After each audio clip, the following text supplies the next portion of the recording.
सगळ्यांना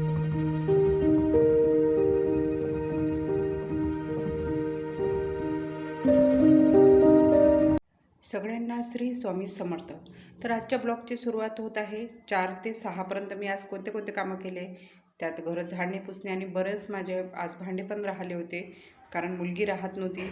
आणि आज मुलीनं काय केलं होतं सकाळी ते पण त्यात दिसणार आहे. आणि ते शिळ्या भातापासून केलेलं होतं तिने, आणि ते आता चहा झाल्यावर मी तळलं पण आहे, ते तुम्हाला सगळं या ब्लॉगमध्ये दिसणारच आहे. तर माझ्या ब्लॉगची सुरुवात झाली होती, मी सांगितलेलंच आहे 4 वाजता. तर इथं माझे पूर्ण किचन मी क्लीन करत आहे, कारण माझे सकाळचे कामालाच 1 वाजला होता. आणि हा आहे कालचा ब्लॉग संडेचा. तर मी रात्री एडिट केला आणि आता व्हॉइस ओव्हर करत आहे. तर कामाला लेट झालं होतं, 1 वाजला होता, त्यामुळे स्वामिनी राहतच नव्हती, त्यामुळे भांडे वगैरे सगळं राहिलं होतं आज. तर किचन क्लीन करायला घेतली आणि अगोदर बाबांसाठी दूध वगैरे केलं आणि त्यानंतर आमच्यासाठी चहा करत होती मी. तर इथं किचन क्लीन करत आहे. ते एवढे मी जे कामं करते तर तेवढ्या वेळात ती माझी मोठी मुलगी पाहते, त्यामुळे माझं सगळं काही कामं होऊ शकते आणि मी कामासोबतच माझं शूट पण करू शकते. तर इथं आमचा चहा घेणं चालू होतं. तिचे पप्पा स्वामिनीला म्हणत होते चहा घे, तर तिला मी सांगत होते घेऊ नको, तर तेव्हा ती माझ्याकडे पाहत होती.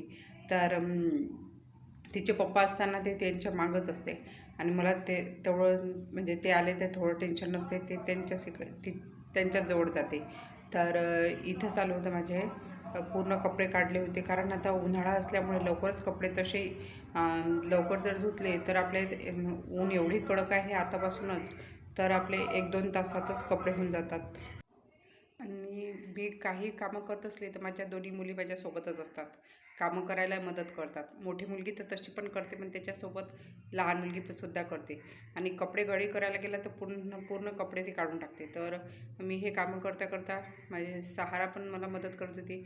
आणि तिने सकाळी केल्या होत्या शिळा भात असते, मी मिक्सरमधून काढून दिला. त्यानंतर त्यात मी सांगितलं तिला कसं कसं करायचं. त्यात तिखट टाकावं लागते, तीळ टाकायचे आणि तिनं वड्या टाकल्या होत्या, स्वतःच केलं होतं तिनं त्यानंतरचं. आणि छान झाल्या होत्या आणि वाळू घातल्या होत्या बाहेर. आणि तेवढ्या वेळात तिचं बरेचदा बाहेर जाणं चालू होतं उन्हातच, आणि खाणंसुद्धा चालू होतं. तर ते एवढ्या उरल्या होत्या, 2 ताटा एवढ्या केल्या होत्या, पण तिनं तेवढ्याच ठेवल्या. आणि त्या कधी खातो कधी नाही तिचं असं चालू होतं.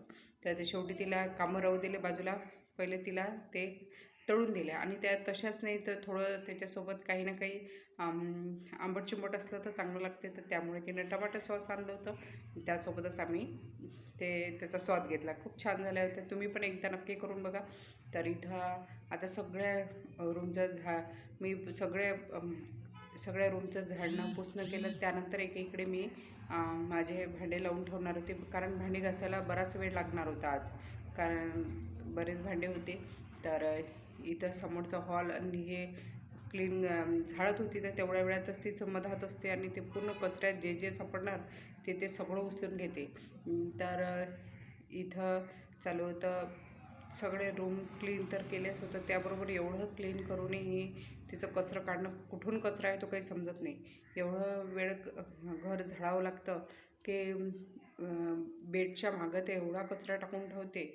आणि ही मोठी मुलगी आहे, किचनमध्ये काही ना काही तिला थोडंफार आता समजते आणि मिठाचा थोडा अंदाजे समजते केवढं किती टाकावं लागते म्हणून. त्यामुळे ते यूट्यूबवर सुद्धा थोडी बघतच राहते, कोणती वस्तू काय करावं कसं करावं. तर मम्मी मला सांगते तू आता थोडासा केक बनवून पहा, हे करून पहा, कारण तिला थोडी आवड आहे त्यामध्ये. तर कारण मिठाचा अंदाज मला तरी एवढ्या लहान असताना मी त्याच्यामध्ये नव्हतीच, ती मलाही समजत नव्हतं. मग तिला शरबतसुद्धा चांगली करते आणि बाकी वस्तू म्हणजे जसं भेल वगैरे झाला ते पण ती चांगली करते. आतापासूनच थोडं थोडं तिला आवड आहे, त्यामुळे ते आमच्या वेळेस तर यूट्यूब वगैरे काही नव्हतं, पण लहान असताना. पण आता यांना सगळं दिसते आणि आवडही आहे, त्यामुळे मी थोडंफार तिला करू पण देतो आणि ती करते. आणि याच्यासोबतच माझं सगळं आता इथं रूम वगैरे सगळं झाडून वगैरे पुसून वगैरे असलं तर थोडं आपल्याला चांगलं वाटते. फक्त राहतात मग किचनचा ओटा वगैरे आवरून घेतला होता, फक्त त्यात राहिले होते आता भांडे. तर भांड्याला अर्धा तास लागणार होता. तेवढ्या वेळात ती स्टुडिओत तिला घेऊन गेली आणि हा जो शूट केला आहे मी माझ्या मोबाईलने केला आहे आणि त्याचा मोबाईल मी नेऊन दिला. त्यांच्या मोबाईलने मग कॅमेऱ्याची क्वालिटी चांगली येते, माझ्या ह्याने येत नाही. तर तेवढ्या वेळात भांडे घासेपर्यंत मी मोबाईल माझा तिला देऊन दिला होता आणि ते स्टुडिओत घेऊन तिला बघत होती. तर तेवढ्यात माझ्या लक्षात आलं की मला आज शिदोरी बघायला बाजूच्या घरी जायचं होतं. मुलाचं लग्न तुटलं होतं. तर मोठ्या मुलीने सहारानेच तिची तयारी करून दिली होती आणि आम्हाला तिथं जावं लागलं. तर हे झालं, आम्ही तिथे गेलो आणि तिलासुद्धा हे पाहून छान वाटत होतं. आणि तुम्हाला कसा ब्लॉग वाटला तुम्ही नक्कीच कमेंटमध्ये सांगा.